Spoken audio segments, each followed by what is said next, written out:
Sir Adani group తో కలిసి Google data centre ని ఏర్పాటు చేసింది మేమే అంటూ జగన్మోహన్ రెడ్డి చెప్తున్నారు. కానీ గూగుల్ డేటా సెంటర్ వల్లేమో అసలు పర్యావరణం దెబ్బతింటది, రాబోయేటువంటి రోజుల్లో నీటి కొరత, విద్యుత్ కొరత వస్తుందని వైకాపా నాయకులు కొంతమంది చెప్తూ ఉన్నారు, ప్రచారం చేస్తున్నారు. అసలు ఏంటి, ఎలా చూడాలి? ఇప్పుడు అదానీ డేటా సెంటర్ అది నువ్వు తెచ్చానని చెప్పటమే క్రెడిట్ చోరీ. ఎవరి క్రెడిట్? అది చంద్రబాబు క్రెడిట్. డేటా సెంటర్ ఒకటి పెట్టాలి అనే ఆలోచన చేసింది అదాని లేకపోతే చంద్రబాబు. అది ఎప్పుడు? 2019లో. ఇప్పుడు చంద్రబాబు ప్రభుత్వం కదా. అట్లాంటిది నువ్వు ఇది నాదేను, ఈ అకౌంట్ నాదేనని చెప్తే జనం నవ్విపోతారన్నమాట. ఇప్పుడు ఒకటి ఇక్కడ మనం తీసుకోవాల్సింది, అతను చెప్తాడు, జగన్మోహన్ రెడ్డి ఏమని చెప్తున్నాడు, ఈయనంట 2020 నవంబర్లో బియ్యం పడిందండి. అదానీ సెంటర్కి 2020 నవంబర్లో బియ్యం పడింది. 2022 అక్టోబర్లో ఎంఓయూ చేసుకున్నాం. 2023 మే 3న శంకుస్థాపన నేనే చేశాను అని చెప్తాడు. ఎవరు? జగన్మోహన్ రెడ్డి. దీనికి 4 ఏళ్ల ముందు ఏంటి, 10 జనవరి 2019 ఎంఓయూ చేసుకున్నాను. అదానీ డేటా సెంటర్ అప్పటి ముఖ్యమంత్రి చంద్రబాబు ప్రభుత్వంతో 10 జనవరి 2019 మరి ఎంఓయూ చేసుకున్నారు.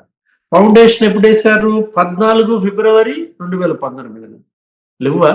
యూట్యూబ్లోకి వెళ్ళి కొడితే వస్తాయి. చంద్రబాబు అక్కడ మరి అదానీ తమ్ముడు లేకపోతే గంటా శ్రీనివాసరావు, లోకేష్ వీళ్ళందరూ కలిసే కదా చేసింది. ఆ రోజు అసలు హిల్ మీదకు ఒక రోడ్డు వేశారు. ఈ శంకుస్థాపన కోసం ఆ భూములు ఇచ్చినట్టు కొండపైకి ఒక రోడ్డే వేశారు, కాపులు ఉప్పాడ అక్కడ. ఇది ఎవరి క్రెడిట్?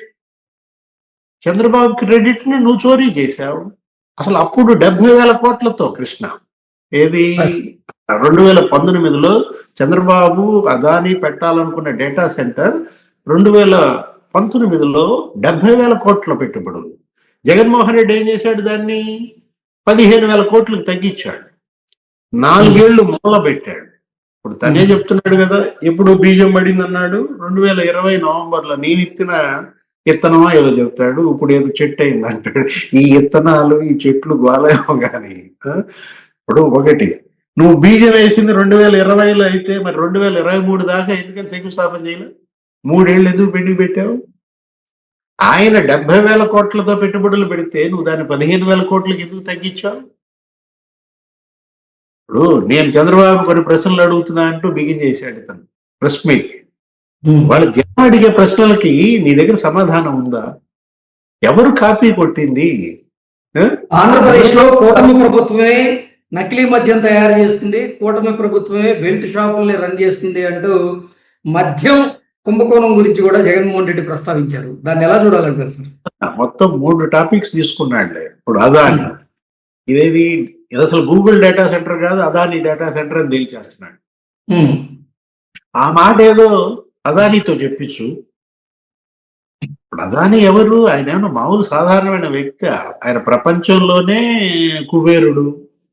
ముఖేష్ అంబానీ లేకపోతే గౌతమ్ అదాని ఇవాళ ఆసియాలోనే నంబర్ 2 స్థానంలో ఉన్నాడు కదా దేశంలోనే. అంత కుబేరుడు ఆయన ఈ డేటా సెంటర్ నాదే అని ప్రెస్ మీట్ పెట్టచ్చు కదా.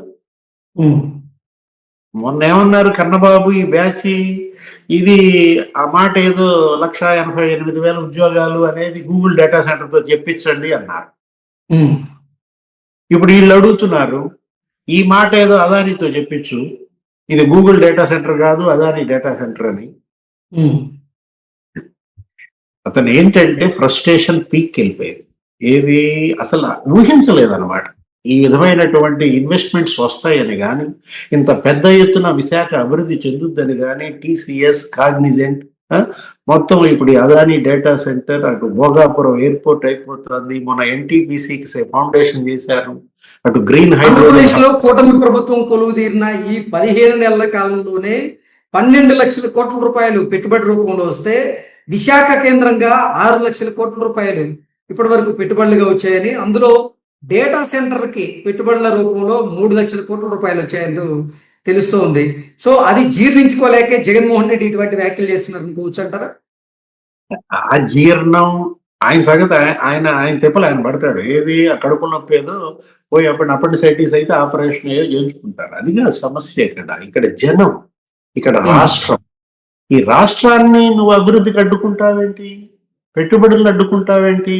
ఇప్పుడు ఈ ప్రెస్ మీట్ యొక్క ఉద్దేశం ఏంటో తెలుసా? ఉన్నాను, మీరు గనక పెట్టుబడులు పెట్టారంటే మీ అంతు తేలుస్తాను, నేను మళ్ళా గెలుస్తాను అని పెట్టుబడిదారులను బెదిరిస్తున్నారంటారా? అంతే కదా. ఇప్పుడు ఈ ప్రెస్ మీట్ యొక్క ఉద్దేశమే అదనమాట. ప్రజలు మళ్ళా పిచ్చోళ్ళు, ఆ పిచ్చోళ్ళు ఏదో రకంగా మళ్ళీ నాకు ఓటేసి నన్ను గెలిపిస్తారు, నేను గెలవగానే మీ అంతు తేలుస్తాను బెదిరిస్తూ ఈ ప్రెస్ మీట్ గా మనం చూడాలి. ఇప్పుడు మద్యం మీరు అన్నారు ఇందాక, ఏది నకిలీ మద్యం, అసలు నువ్వే కదా దానికి బ్రాండ్ అంబాసిడర్ అనగానే సత్యప్రసాద్ అంటున్నాడు. అంటే ఇంకా నీ నేరాలు, నీ ఘోరాలు వారసత్వంగా వస్తున్నాయి ఈ ప్రభుత్వానికి.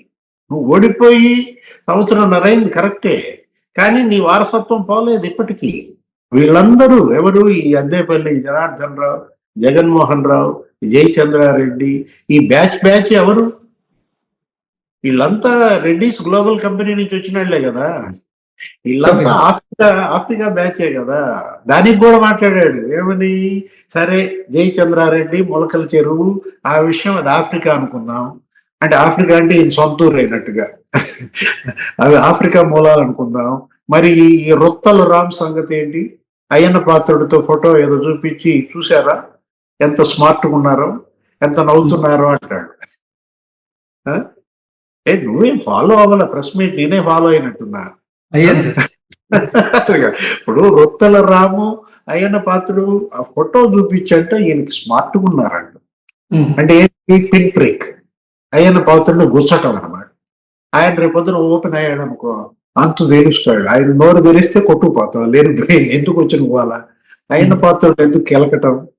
గౌరవ శాసన సభాపతి ఆయన్ని ఉద్దేశించి పిచ్చి మాటలు మాట్లాడితే జైలుకి వెళ్లాల్సి ఉంటుంది. జగన్ అయినా, నువ్వైనా, నేనైనా. అప్పట్లో రామోజీరావు గారిని రమ్మన్నారు, మీకు గుర్తుందా? అదో పెద్ద సెన్సేషన్. ఆయన ఏంటి, కౌన్సిల్ మీద ఏదో ఈనాడులో వచ్చింది, పెద్దల సభలో గలభా అని చెప్పి, కౌన్సిల్ నువ్వు ఈ విధంగా అవమానకరంగా చేస్తూ పేపర్లో వేస్తావా అని చెప్పి రామోజీరావు గారిని అరెస్ట్ చేసి తీసుకురమ్మన్నారు. ఏదో బయటపడ్డాడు ఆయన కాబట్టి బయటపడ్డాడు, మన వల్ల కాదు. శాసనసభ, శాసన మండలి, సభాపతులకు అంత అధికారాలు ఉంటాయి. జగన్మోహన్ రెడ్డి తెలుసుకోవాలి. ఏది? రఘురామకృష్ణరాజుని, అయ్యన్న పాత్రుని ఉద్దేశించి నోరు గనక జారితే జైలుకి వెళ్ళాల్సి వచ్చింది. ఇక్కడ నకిలీ మద్యం విషయానికి వచ్చేసరికి ఎవరు ఏం చెప్తున్నారు? మొత్తం అంతా చూపించింది నువ్వే కదా. దారి ఎట్లా తయారు చేయాలి, ఏ విధంగా అమ్మాలి, ఎవరితో అమ్మించాలి, ఎంత ముడుపులు వసూలు చేయాలి, అసలు మామూలు ప్యాటర్నా? అదేమంటే ఆర్గనైజ్డ్ గా చేశారు, వ్యవస్థీకృతంగా నకిలీ మద్యం. ఇవాళ కుటీర పరిశ్రమలుగా వచ్చిన మాట నిజమే, కాదని మనం అంటలేదు. ఏది? దీనికి పేటెంట్ ఎవరిది? ఈ ఫార్ములా కనుక్కుంది ఎవరు? ఈ ఫార్ములా ఎక్కడిది? Africa, Reddy's global company, Anil Reddy, Sunil Reddy. ఎవరు? నీ తమ్ముళ్ళు కాదా? వాళ్ళ దగ్గర శిక్షణ పొందిన వాళ్ళే ఈ బ్యాచ్ అంతా. మొలకల చెరువులో పెట్టినా, ఇబ్రహీంపట్నంలో పెట్టినా, లేకపోతే పాలకొల్లో, ఏలూరు, ఏదో లిస్ట్ అంతా చదివాడు. నర్సీపట్నం దగ్గర నుంచి మొత్తం ఇత్తనాలు ఇవి అన్నమాట, ఆయన చెప్పిన ఇత్తనాలు. అర్థమైందా? అదాని డేటా సెంటర్ నేను పెట్టిన ఇత్తనం అంటున్నాడు. అది కాదు ఇత్తనం. చెప్పు, నువ్వు చెప్పు, ఏది జగన్ పెట్టిన ఇత్తనాలు? ఇవాళ జగన్ పెట్టిన ఈ నకిలీ మద్యం ఇత్తనాలు ఇవాళ మహావృక్షాలుగా మారినాయా? కొట్టుకుంటూ వస్తున్నారు, మొత్తం పీకేస్తూ వస్తున్నారు. సమూలంగా ఊకటి వేళ్లతో ఈ నకిలీ మద్యం, ఈ మొత్తం ఈ ఫ్యాక్టరీలని పీకేయాలి. ఏది? ఎన్నెన్ని చోట్ల ఎక్కడెక్కడ ఉన్నాయో ఇప్పుడు జగన్ చెప్పాడు లిస్టు. రేపల్లలో ఉందన్నాడు, ఇంకెక్కడెక్కడో ఉన్నాయి అన్నాడు. ఆయన ఏదో చెప్తాడు, ఏంటి బాటిల్స్, లేబుల్స్ అతికించటం, ఇదంతా నీదే కదా.